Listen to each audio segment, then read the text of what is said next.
up guys, welcome back to our YouTube channel in the world of knowledge. So कैसे हैं सभी लोग? I hope you all fine. So today we are going to study chapter 2 chemistry science that class 9 that is matter around us pure. तो इस chapter में हम लोग substances elements compounds और फिर मिक्सचर्स और सॉल्यूशंस के बारे में पढ़ने जा रहे हैं। साथ ही साथ हम लोग उन मिक्सचर्स को सेपरेट कैसे कर सकते हैं उसके बारे में पढ़ने वाले। सबसे पहले देख लेते हैं प्योर सब्सटेंसेस होते हैं।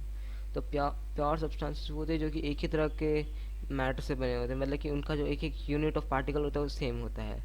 जैसे कि कोई भी मेटल हो गया, जो कोई भी प्योर मेटल जैसे गोल्ड, आयरन, प्लेटिनम जो भी है, वो सबका जो एटम ना सेम होता है, अलग अलग नहीं होता, सेम एटम से वो लोग बने होते हैं।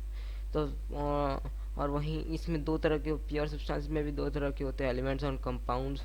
तो एलिमेंट्स वो होते हैं जो कि जो एक ही मॉलिक्यूल से बने होते हैं। उनके मॉलिक्यूल्स मतलब कि मॉलिक्यूल्स में और कोई डिफरेंशिएशन नहीं होता।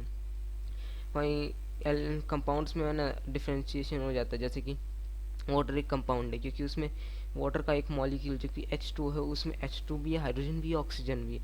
तो दो अलग अलग एलिमेंट्स मिलके एक कंपाउंड बन जाते हैं। लेकिन दो एलिमेंट्स से बना हुआ कंपाउंड प्योर सब्सटेंस से होता है क्योंकि वो दोनों केमिकली कॉम्बाइंड है, ना कि फिजिकली कॉम्बाइंड है। और वहीं अगर अलग अलग तरह के सब्सटेंसेस फिजिकली कॉम्बाइंड हो गए तो फिर वो प्योर सब्सटेंस नहीं, वो सब बन जाता है मिक्सचर। और मिक्सचर्स ये ही है, मतलब कि प्योर सब्सटेंसेस जो हैं वो फिजिकली जब हम लोग उनको कंबाइन कर देते तो फिर वो बन जाता है मिक्सचर। मतलब कि हम लोग उसको ऐसे ही, जैसे खुद सोच लो, चावल है उसमें हम लोग कंकर डाल दिए, वो तो केमिकली कंबाइन है नहीं, फिजिकली हम लोग कंबाइन कर दिए, उन लोग को एक साथ डाल दिए तो फिर वो मिक्सचर बन गया। इस तरह होता है मिक्सचर। और मिक्सचर में भी बहुत अलग अलग टाइप्स होते हैं। जैसे कि पहला है होमोजेनस मिक्सचर। होमोजेनियस मिक्सचर वो होते हैं जिसका हम लोग पार्टिकल्स डिफ्रेंशिएट नहीं कर सकते, नहीं बता सकते इसमें ये एक पार्टिकल है, ये अलग अलग पार्टिकल है। आप खुद बता, दूध में आपको क्या दिखता है? दूध में मुश्किल से आप बहुत ज़्यादा तो छाली देख पाओगे, नहीं तो बबल्स देख पाओगे, लेकिन दूध में प्रोटीन फैट्स वो सब आप नहीं देख पाते हो, नहीं देख पाओगे। आप लोग को बस बताया जाता है कि हाँ दूध में प्रोटीन होता है, फैट होता है, विटामिन्स होता है, मिनरल्स होता है, एक्सेट्रा। उसी तरह चॉकलेट में आपको क्या दिखेगा? चॉकलेट में क्या आपको कार्बोहाइड्रेट दिखता है, शुगर दिखता है? नहीं ना, आपको तो बस दिखता है चॉकलेट है बस। लेकिन वो तो कितने सारी चीज़ों से बना हुआ है वो आपको नहीं पता चलता। तो ये होता है होमोजेनियस मिक्सचर। और होमोजेनियस मिक्सचर का एक और बात होता है कि ना, कि होमोजेनियस मिक्सचर समझ लो कि हर जगह इक्वल अमाउंट में होता है। कुछ सोचो, पानी में हम लोग चीनी मिला दे, हम लोग क्या बोल सकते हैं क्या ऊपर साइड में ज़्यादा चीनी, नीचे साइड में कम चीनी? ऐसा कुछ नहीं होता। पानी में हर जगह बराबर चीनी होता है। उसी तरह हेट्रोजेनस मिक्सचर जिसमें हम लोग डिस्टिंग्विश कर पाते फिजिकली, देख करके या फिर टच करके या फिर महसूस करके बता पाते। जैसे कि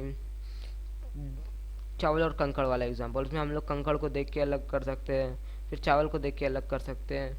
और फिर वहीं पिज़्ज़ा या सैंडविच, चॉकलेट चिप जो भी है, आप देख रहे हैं इमेज में, तो इन सब चीज़ों में आप अलग अलग चीज़ों को अच्छी तरह से डिस्टिंग्विश कर पाओगे कि हाँ ये टमाटर है, ये है, ये वो है, ऐसे करके अलग अलग चीज़ें डिस्टिंग्विश कर पाओगे। ट्रू सॉल्यूशन वो होता है जिसमें एक ट्रू सॉल्यूशन वो सॉल्यूशन होता है जो कि होमोजेनस होता है, और इसमें हर जगह जो मतलब कि हम लोग जो सॉल्यूट मिलाए हैं उसका अमाउंट हर जगह सेम होता है। और true solution Tyndall effect show नहीं करता, मतलब कि अगर हम लोग उसके बीच से लाइट पास करेंगे तो फिर वो हम लाइट का पाथ हमें विजिबल नहीं होगा। ट्रू सॉल्यूशन एक होमोजेनस मिक्सचर होता है और उसके पार्टिकल्स को हम लोग अपनी आंखों से नहीं देख सकते, और उनके उसके पार्टिकल्स फिल्ट्रेशन की मदद से हम लोग सेपरेट नहीं कर सकते। जैसे कि दूध और चीनी, हम लोग उसके पार्टिकल्स को फिल्टर पेपर से सेपरेट नहीं कर सकते, हम लोग को उसके लिए पानी को उबालना पड़ेगा ताकि वो सेपरेट हो जाए। और उसमें जो होता है ना कि सॉलिड पार्टिकल्स अपने आप जैसे सेटल डाउन नहीं होता। जैसे कि वाटर में हम लोग कंकड़ डाल देते, पानी में हम लोग मिट्टी डाल देते, तो बहुत सारा चीज़ जो है कंकड़ वो सब नीचे बैठ जाता, तो वो ऐसा इस केस में ऐसा ट्रू सोल्यूशन में कुछ नहीं होता। ट्रू सोल्यूशन में हर जगह इक्वल अमाउंट में होता है और वो कभी भी नीचे सेटल डाउन नहीं करता उसके पार्टिकल्स। सॉल्यूशन स्टेबल होता है। ओके। दूसरा है कोलाइडियल सॉल्यूशन। कोलाइडियल सॉल्यूशन एक हेट्रोजेनस मिक्सचर है, मतलब कि इसमें अलग अलग तरह के हम लोग को अलग अलग मिक्सचर से बना हुआ होता है। और फिर कोलाइडियल सॉल्यूशन हेट्रोजेनस मिक्सचर है कोलाइडियल सॉल्यूशन में बात ही है ना कि कोलाइडियल सॉल्यूशन के जो पार्टिकल्स होते हैं ना, वो ट्रू सॉल्यूशन के पार्टिकल से ज़्यादा बड़े होते हैं, लेकिन सस्पेंशन के पार्टिकल से छोटे होते हैं। और इससे भी हम लोग फिल्ट्रेशन की मदद से सेपरेट नहीं कर सकते। इनके पार्टिकल्स को भी हम लोग अपने आँखों से, नॉर्मल आँखों से इंसान नहीं देख सकते। उसके बाद हम लोग इसके भी पार्टिकल्स फिल्ट्रेशन सेपरेट नहीं कर सकते, और इसके पार्टिकल्स भी सेटल डाउन नहीं करते, लेकिन इनका साइज़ बड़ा होने के कारण ये लाइट के पार्टिकल, जो लाइट की बीम आते हैं ना, उसको इधर से उधर हिला देते हैं, एक जगह से दूसरी जगह टक्कर मार के उड़ा देते हैं। मतलब कि समझो लाइट की बीम आ रही है, वो डायरेक्ट निकल जाएगी तो हमें नहीं पता चलेगा। डायरेक्ट पार्टिकल बहुत ज़्यादा छोटे तो निकल जाते हैं, हमें नहीं पता चलता। वहीं जब ये लाइट की बीम जो है इसके अंदर के बड़े बड़े पार्टिकल से टकराएगी तो इधर से उधर फैल जाएगी, जिसकी वजह से हमें वो लाइट की बीम जो है वो विजिबल हो जाती है। उसे वो कहते हैं टिंडल इफेक्ट। तो इस केस में वो होता है क्योंकि इसके पार्टिकल्स ट्रू सॉल्यूशन के पार्टिकल से ज़्यादा बड़े होते हैं, वहीं कोलाइडल सॉल्यूशन के पार्टिकल जो है सस्पेंशन के पार्टिकल से छोटे होते हैं। इसलिए पासिंग लाइट बीम को, जो लाइट बीम पास करते हैं उसका पाथ विजिबल कर देते हैं।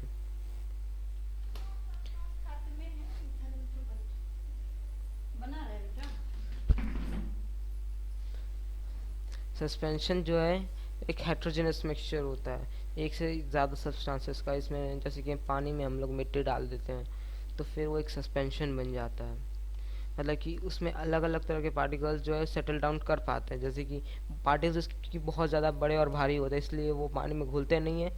पार्टिकल्स के जो वाटर पार्टिकल्स के उसके बीच में नहीं जा पाती, क्योंकि उनका साइज़ बहुत ज़्यादा बड़ा होता है, और वो टाइम टू टाइम, बहुत ज़्यादा टाइम हो जाने पर वो सेटल डाउन कर जाते हैं नीचे। सस्पेंशन जो है वो एक हेट्रोजेनस मिक्सचर होता है। हम इसके पार्टिकल्स को फिल्ट्रेशन की मदद से सेपरेट कर सकते हैं, और हम लोग इनके पार्टिकल्स को आंखों से देख सकते हैं। और फिर उसके बाद इसके बाद जो है ये अनस्टेबल होता है सोल्यूशन। कुछ देर बाद अगर हम लोग इसको नॉर्मली छोड़ दें तो फिर इसके पार्टिकल सेटल डाउन कर जाएंगे। साथ ही साथ जो है जब मान लो कि थोड़ी देर जब शुरू शुरू में हम मान लो कि तुमने मिट्टी को पानी में डाला, वो तुरंत ज़मीन पर नहीं बैठता तब तक जब तक वो ज़मीन पर नहीं बैठा है। अगर हम लोग उसमें लाइट मारेंगे तो फिर वो उसका पाथ हमें विजिबल होगा, क्योंकि उसके पार्टिकल्स बहुत ज़्यादा बड़े हैं। वो लाइट की बीम को सेपरेट कर जाते हैं, इधर से उधर उसको लाइट की बीम को मोड़ देते हैं, जिसकी वजह से हमें उसका पाथ विजिबल हो जाता है। वहीं जब उसके पार्टिकल्स नीचे बैठ जाते हैं तब वो लाइट पाथ विजिबल नहीं हो पाता। टिंडल इफेक्ट, अभी तक हम लोग जो पढ़ रहे थे कि हम लोग ट्रू सॉल्यूशन में जब वो लाइट का पास विजिबल नहीं कर पाता, वही कोलाइडल सॉल्यूशन सस्पेंशन कर पाते हैं, ऐसा ये सब है क्या? तो जब लाइट का बीम जो है प्योर वाटर, मतलब कि जैसे कि मान लो प्योर वाटर या फिर पानी में चीनी मिला दिए, तो उसके जो पानी में चीनी हमें मिला है उसका पार्टिकल बहुत छोटा है, बहुत ज़्यादा छोटा है। इसलिए वो चीनी जो है वो वाटर पार्टिकल्स के बीच में भी जा पाया। और लेकिन वाटर का पार्टिकल्स का साइज़, और इसमें जो और मतलब कि वाटर का पार्टिकल मैंने बोल दिया, जो चीनी का साइज़ है बहुत ज़्यादा छोटा है। इसलिए वो लाइट, जो आ रही लाइट है उसको स्कैटर नहीं कर पाता, इधर से उधर मोड़ नहीं सकता। इसीलिए उसमें लाइट सीधी तरह निकल जाती है और हमें नहीं दिखती, उसमें लाइट का कोई पाथ नहीं दिखता। वही कोलाइडियल सॉल्यूशन और सस्पेंशन वाले केस में पार्टिकल्स का साइज बड़ा होता है, तो वो लाइट को इधर से उधर सेपरेट कर देते हैं, इधर से उधर सस्पेंड कर देते हैं, भेज देते हैं। तो फिर इसलिए हमें लाइट का पाथ विजिबल हो जाता है, दिखने लगता लाइट का पाथ। उसी को कहते हैं टिंडल इफेक्ट। ये गैसेस में भी होता है। अगर गैसेस में बहुत ज़्यादा बड़े बड़े पार्टिकल्स है तो वो भी लाइट की बीम को स्कैटर कर देते हैं, इधर से उधर मोड़ देते हैं, जिसकी वजह से हमें एयर में भी लाइट का पाथ कई बार विजिबल हो जाता है। जैसे कि डार्क रूम है, बहुत ज़्यादा बंद कमरा है, उसके अंदर लाइट आएगी ना तो हम लोग को उसका लाइट का पाथ विजिबल होगा, दिखेगा किनारे किनारे से कि ऐसे रोशनी आ रही है। अब सैचुरेटेड सोल्यूशन, अनसैचुरेटेड और सुपर सैचुरेटेड सोल्यूशन। देखो सैचुरेटेड सॉल्यूशन वो होता है जिसमें हम लोग मान लो कि पानी है, पानी में भी एक अमाउंट होता है कि एक ही अमाउंट तक, एक ही लेवल तक हम लोग पानी उसमें कोई चीज़ डिज़ोल्व कर सकते हैं। अगर उसमें मैक्सिमम लिमिट तक हमने डिज़ोल्व नहीं किया तो वो सॉल्यूशन अनसैचुरेटेड होगा, मतलब कि उसमें अभी और भी डिज़ोल्व हो सकता है। जब हम लोग डिज़ोल्व कर दें तो फिर वो सेचुरेटेड सॉल्यूशन होगा, मतलब कि उसमें हम और डिज़ोल्व नहीं कर सकते। लेकिन और डिज़ोल्व नहीं कर सकते कह तो दिया, लेकिन फिर भी हम लोग उसमें ज़बरदस्ती घुमा रहे, ज़बरदस्ती घोले जाते तो फिर वो हद से ज़्यादा घुलने लगता है। फिर भी वो घुलने लगता है, तो फिर इसकी वजह से जो वो बन जाता है सुपर सैचुरेटेड सॉल्यूशन, उसमें हद से ज़्यादा सैचुरेटेड हो जाता है। ओके। उसके बाद कंसंट्रेशन ऑफ सॉल्यूशन। एक सॉल्यूशन में हम लोग सॉल्यूट का अमाउंट, सॉल्वेंट का अमाउंट, सॉल्यूशन का अमाउंट कैसे डिस्टिंग्विश करेंगे, तो फिर इसके लिए कंसंट्रेशन हम निकालते हैं। कंसंट्रेशन ऑफ सॉल्यूशन होता है मास बाय मास पर, वॉल्यूम बाय वॉल्यूम पर, इन दोनों चीज़ों पर होता है। Mass by mass, mass mass by mass concentration, जिसमें mass of solid by mass of solution, mass of volume by volume, तो volume by solute by volume of solution. और तीसरा है मास बाय वॉल्यूम, मतलब कि mass of solid by volume of the solution. उसकी मदद से हम लोग तीनों हिसाब से निकाल सकते percentage in mass by mass, volume by volume and mass by volume. अब हम लोग इन मिक्सचर को सेपरेट कैसे कर सकते हैं, इसको सेपरेट करने के बहुत सारे तरीके हैं। इवापोरेशन, सेंट्रिफिकेशन, डिकेंटेशन, सब्लिमेशन, और फिर उसके बाद क्रोमेटोग्राफी, डिस्टिलेशन और फ्रैक्शनल डिस्टिलेशन। अभी हम लोग बारी बारी से सबके बारे में पढ़ेंगे। तो इवेपोरेशन, अगर कोई भी ट्रू सॉल्यूशन है तो हम लोग उसे जनरली इवेपोरेशन की मदद से अलग कर सकते हैं। जनरली होना ही तो चाहिए, जनरली मतलब कि लगभग हर केस में। तो फिर जैसे कि वाटर में हम लोग चीनी मिला दे, अब पानी में चीनी मिला दे, अब फिल्ट्रेशन से तो वो हटेगा नहीं, तो उस केस में हम लोग क्या करते हैं, पानी को गर्म कर देते हैं, उबाल देते हैं।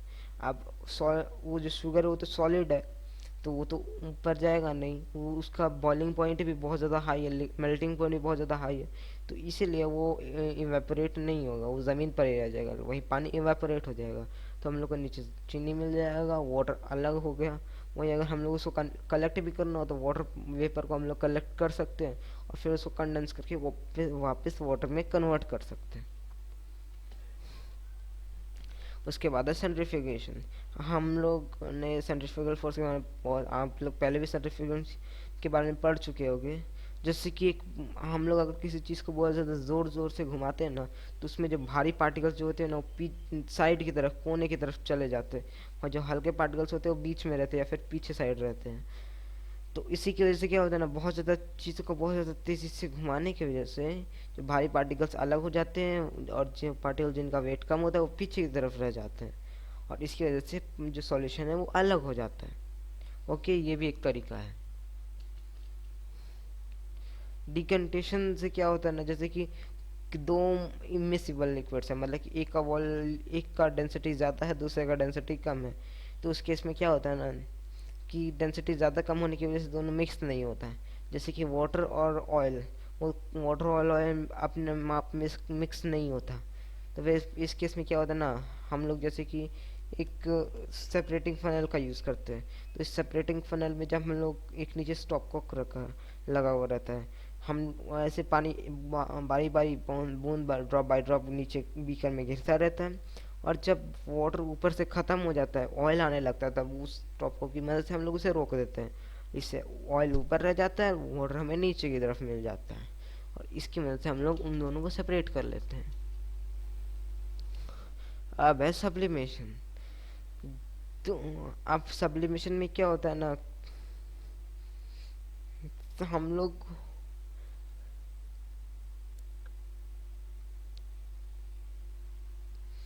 मतलब कि जैसे कि सब्लिमेशन किस में होता है, कुछ ऐसे कुछ ऐसे भी सॉलिड्स होते हैं ना, जिनको जब हम लोग गर्म करते हैं तो लिक्विड में डायरेक्ट वेपर में कन्वर्ट हो जाते हैं।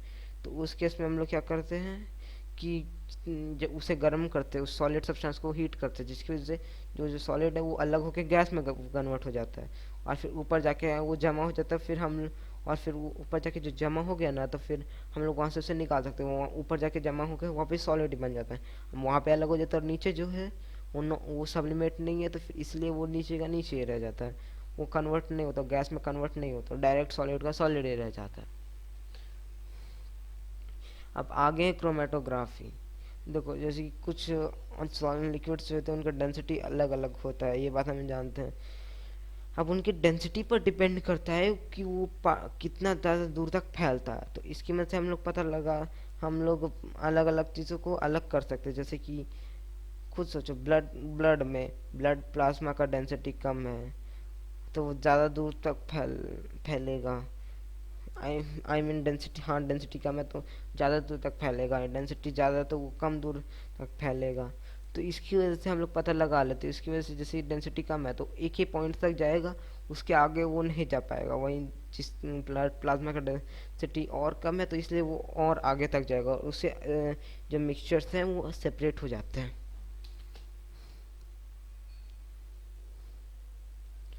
उसके बाद है डिस्टिलेशन, मतलब कि दो चीज़ें जिनका बॉइलिंग पॉइंट डिफरेंट है तो हम लोग उनको डिस्टिलेशन की मदद से अलग कर सकते हैं।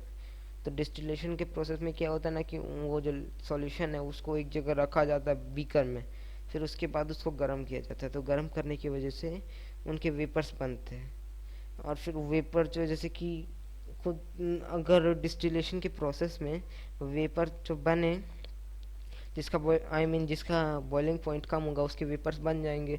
हम लोग उससे ज़्यादा हीट नहीं करेंगे। मान लो कि किसी का बॉइलिंग पॉइंट है 100 डिग्री सेल्सियस, मान लो वाटर का बॉइलिंग पॉइंट है 100 डिग्री सेल्सियस, लेकिन उसमें जो लिक्विड मिक्स किया गया उसका बॉइलिंग पॉइंट है 50 डिग्री सेल्सियस। तो हम लोग उसको 50 डिग्री सेल्सियस का टेम्परेचर देंगे, जिसकी वजह से वो जो दूसरा लिक्विड है वो गैस में कन्वर्ट होके वापस निकल जाएगा, हमें दूसरी तरफ मिल जाएगा।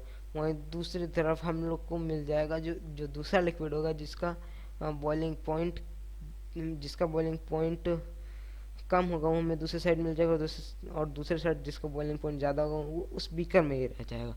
इसकी मदद से भी हम लोग अलग कर सकते हैं। अब बारी है फ्रैक्शनल डिस्टिलेशन की। तो फ्रैक्शनल डिस्टिलेशन में एक से ज़्यादा मिक्सचर्स को हम लोग अलग अलग कर सकते हैं।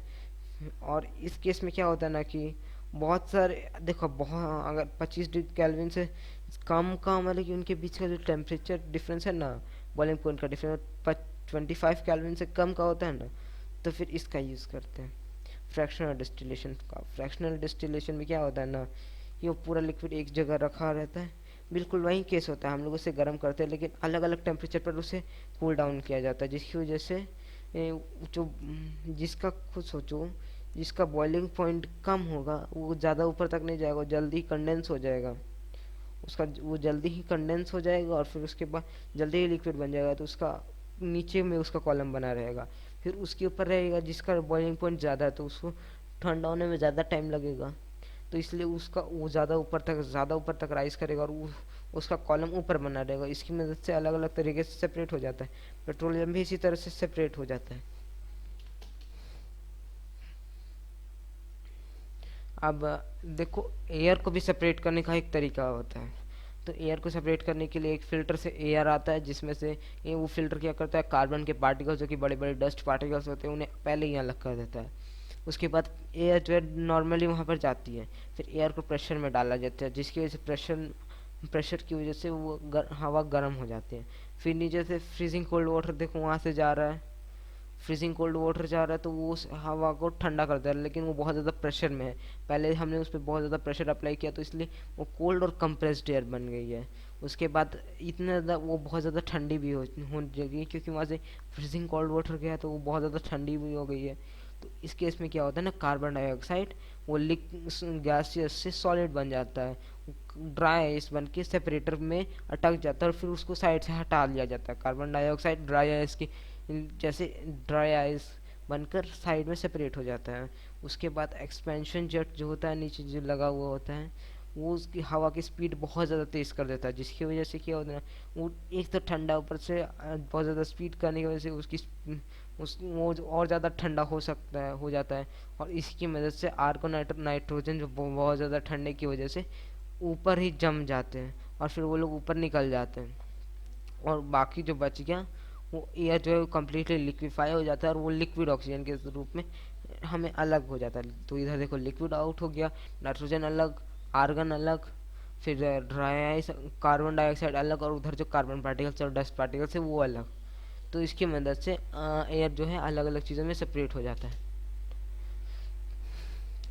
सॉलिड्स को भी ये क्रिस्टलाइजेशन की मदद से सेपरेट कर सकते हैं हम लोग। चीज सॉलिड को, इम्प्योर सॉलिड को सॉल्वेंट में मिक्स कर देते हैं, उसके बाद उसको बहुत ज़्यादा इवेपोरेट किया जाता है। हद से ज़्यादा इवेपोरेशन की वजह से वो क्रिस्टल्स में कन्वर्ट होता है, और क्रिस्टल्स क्या होते हैं ना, बिल्कुल उस सब्सटेंस के बिल्कुल प्योर सब्सटेंस होते हैं, इसीलिए वो क्रिस्टल बिल्कुल प्योर हो जाता है। तो फिर इसलिए उसमें और कोई मिक्सचर नहीं बचता, उसमें और कोई अलग चीज़ ऐसी कुछ बचती नहीं है। अब हम लोग पढ़ते हैं एलिमेंट और कंपाउंड्स के बारे में। वैसे तो हमने बता दिया, फिर मैंने बता दिया है, लेकिन एलिमेंट्स में भी है दो तरह के। एलिमेंट्स में भी है दो तरह के, एक है मेटल्स और एक है नॉन मेटल्स। मेटल्स वो हैं जिन पीरियोडिक टेबल। मेटल्स और नॉन मेटल के बीच का डिफरेंस आप लोग जानते होंगे, मुझे ऐसा लग नहीं रहा है कि बहुत ज़्यादा बताने की ज़रूरत है। मेटल्स का जैसे कि आप डिफ्रेंशिएशन करने के लिए आए फिजिकल प्रॉपर्टी से, तो मेटल्स का बॉइलिंग पॉइंट जनरली हाई होता है, लिक्विड मेल्टिंग पॉइंट हाई होता है।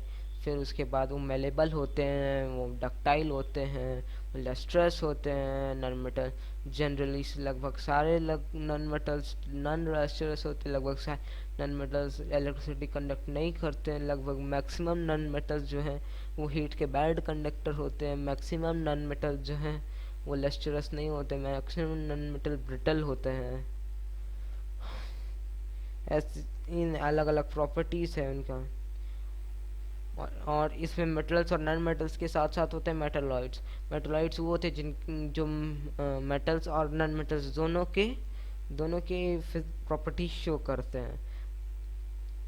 और आपने पढ़ा होगा एसिड बेसिस में उन एम्फोटेरिक ऑक्साइड्स के बारे में। तो एम्फोटेरिक ऑक्साइड्स वो ऑक्साइड्स होते हैं जो कि एसिडिक भी होते हैं, एसिड के साथ बेस की तरह रिएक्ट करेगा और बेस के साथ एसिड की तरह रिएक्ट करेगा, वो होते हैं एम्फोटेरिक ऑक्साइड्स। ओके। और मेटलाइड्स वो होते हैं जो कि मेटल की प्रॉपर्टीज और मेटल की प्रॉपर्टीज और नॉन मेटल की प्रॉपर्टीज दोनों को शो करते हैं। एग्जाम्पल में बोरॉन, सिलिकॉन, जर्मेनियम, तीन को याद रख लो, सिंपल है। फिर है कंपाउंड्स। अब दो एलिमेंट्स जब केमिकली कंबाइन हो जाते तो बन जाते कंपाउंड्स। तो कंपाउंड्स का जो है ना, देखो दो मेटल से मान लो, दो मेटल नहीं, मान लो एक मेटल एक नॉन मेटल है, या फिर दो ही नॉन मेटल। सबसे सिंपल कहते हैं वाटर मान लो, हाइड्रोजन एक नॉन मेटल, ऑक्सीजन एक नॉन मेटल, कंबाइन क्या बन गए कंपाउंड वाटर। हाइड्रोजन क्या था, बहुत ज़्यादा इनफ्लेमेबल है, बहुत ज़्यादा जल्दी आग लगती है उसमें। ऑक्सीजन क्या है, उसके बिना किसी चीज़ में आग ही नहीं लग सकती, दोनों बहुत ज़्यादा फ्लेमेबल है। लेकिन वाटर वहीं बन गया है, वो पानी को उल्टा बुझाता है। वो कभी भी पानी किसी भी जलती हुई चीज़ को और नहीं बढ़ाएगा बल्कि उल्टा उसको बुझा देगा। देखो प्रॉपर्टीज़ देखो, अगर दो चीज़ें केमिकली कंबाइन हो जाती हैं तो उनकी प्रॉपर्टीज़ बिल्कुल चेंज हो जाती हैं। ये बात हमेशा याद रखना कि अगर फिजिकली कोई चीज़ कंबाइन होगी तो उसके केमिकल प्रॉपर्टी पर कोई असर नहीं पड़ेगा। वहीं अगर कोई चीज़ केमिकली कंबाइन होगी तो उसके केमिकल प्रॉपर्टी पर पूरा असर पड़ेगा। आपने देखा हाइड्रोजन एक इनफ्लेमेबल सब्सटेंस, ऑक्सीजन जिसके बिना आग नहीं लग सकती, दोनों मिक्स हो गए तो एक ऐसा सब्सटेंस बन गया जो फायर के बिल्कुल अगेंस्ट है, उनके उल्टा लड़ता है। ओके। तो इसलिए कभी भी दो चीज़ों केमिकल कॉम्बिनेशन और फिजिकल कॉम्बिनेशन में ये मत समझना दोनों एक ही चीज़ है, ऐसा कुछ नहीं है। केमिकल कॉम्बिनेशन बहुत ज़्यादा अलग होता है फिजिकल कॉम्बिनेशन से। जो कंपाउंड है वो दो एलिमेंट्स या फिर दो एलिमेंट्स या जो एलिम आई मीन एक कंपाउंड दो एलिमेंट्स से मिलकर बनता है। दो कम वो जो दो कंपोजिशन होता है उन दोनों का रेशियो, कोई ना कोई एक रेशियो जो होता है फिक्स होता है। खुद सोचो, अगर हम लोग CH3 डालेंगे तो CH4 डालें तो C कार्बन का एक मॉलिक्यूल और हाइड्रोजन का चार मॉलिक्यूल बनेगा, तो बनेगा एक कंपाउंड मीथेन। वहीं C4 कार्बन के 4 एटम्स और हाइड्रोजन के 8 एटम्स, तो ईथेन बनता है कि हमको याद नहीं आ रहा, ईथेन बनता है कि क्या बनता है हमको याद नहीं आ रहा। देखो जो भी है C4H8 कुछ है, आप लोग कमेंट बॉक्स में लिखकर बताना क्या है, मैं भूल रहा हूँ यार क्या है। तो जो भी है उसमें भी कार्बन और हाइड्रोजन ही है, लेकिन रेशियो डिफरेंस है इसलिए वो दूसरा कंपाउंड बन गया। ओके। तो इसी तरह अलग अलग कंपाउंड्स के भी अलग अलग कुछ प्रॉपर्टीज़ हैं। फिर उसके बाद और कंपाउंड्स जो है फिजिकल मेथड की मदद से सेपरेट किए जा सकते हैं। सॉरी,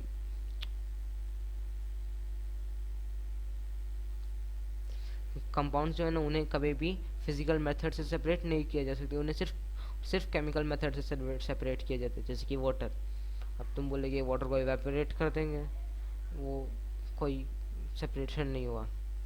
उस केस में उसको हम लोग को तोड़ने के लिए इलेक्ट्रिसिटी सप्लाई करनी पड़ेगी, और वो एक केमिकल मेथड है, वो फिजिकल मेथड नहीं है। हम मत बोलने ना, इसको फिजिक्स में पढ़े थे इसलिए केमिकल फिजिकल मेथड हो गया। ओके, तो आज की इस वीडियो में इतना ही। फिर से कमेंट बॉक्स खाली था पिछली वीडियो पर भी, इस बार लिख दो ना प्लीज़ प्लीज़। 4-5 वीडियो बन चुकी है यार, कमेंट लिख दो ना प्लीज़ भाई प्लीज़। अच्छा ठीक है, इस बार ज़्यादा नहीं बोलूँगा, इस बार ज़्यादा भीख नहीं। तो मिलते हैं अगले वीडियो में, तब तक के लिए गुड बाय। और एक कमेंट प्लीज़ से लिख देना अपने दोस्त के लिए, खुश अब लिख देना।